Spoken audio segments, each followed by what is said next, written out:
হাজার বছর আগের একটি ব্রোঞ্জ ভাস্কর্য আবারও আলোচনায় এনেছে প্রাচীন চীনের সমৃদ্ধ সভ্যতার ইতিহাসকে।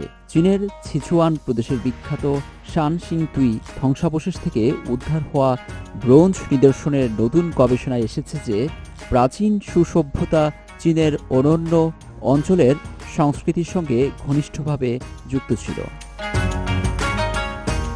গবেষকদের মতে এটি চীনা সভ্যতার ইতিহাস বোঝার গুরুত্বপূর্ণ প্রত্নতাত্ত্বিক নিদর্শন। শুক্রবার সিচুয়ান প্রাদেশিক সাংস্কৃতিক নিদর্শন ও প্রত্নতত্ত্ব গবেষণা ইনস্টিটিউট গবেষণার ফল প্রকাশ করে।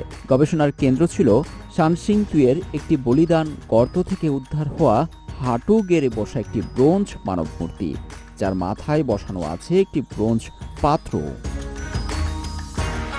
গবেষণায় দেখা গেছে যে এ ভাস্কর্যের অনেক অংশে আলাদাভাবে ঢালাই করে পরে একত্রিত করা হয়েছিল। গবেষকরা ধাতব বিশ্লেষণ করে জেনেছেন যে ব্রোঞ্জের পাত্রটি সম্ভবত চীনের মধ্য সমভূমি অঞ্চলে তৈরি হয়েছিল, আর মানব মূর্তি এর অলঙ্কারের অংশ নির্মিত হয়েছিল শানসিংতুইতেই।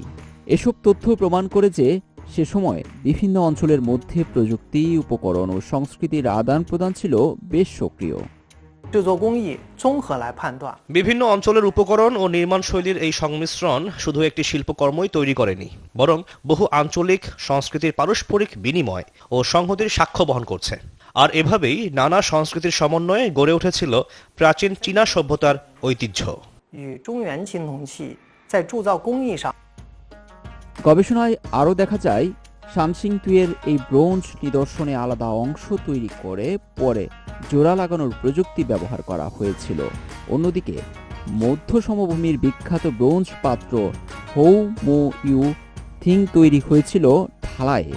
এই পার্থক্য দুই অঞ্চলের স্বতন্ত্র প্রযুক্তিগত ঐতিহ্যের পরিচয় বহন করে। ছেংটু থেকে প্রায় 40 কিলোমিটার দূরে খোয়াংহান শহরে অবস্থিত শানসিংতুই ধ্বংসাবশেষ প্রায় 3000 থেকে 4500 বছর আগের প্রাচীন সুরাজ্যের নিদর্শন। 1986 সালে এখানে দুটি এবং 1921 সালে আরও 6টি বলিদান গর্তের সন্ধান মেলে। এখানকার রহস্যময় ও নান্দনিক ব্রোঞ্জ নিদর্শন আজও গবেষকদের বিস্মিত করেছে।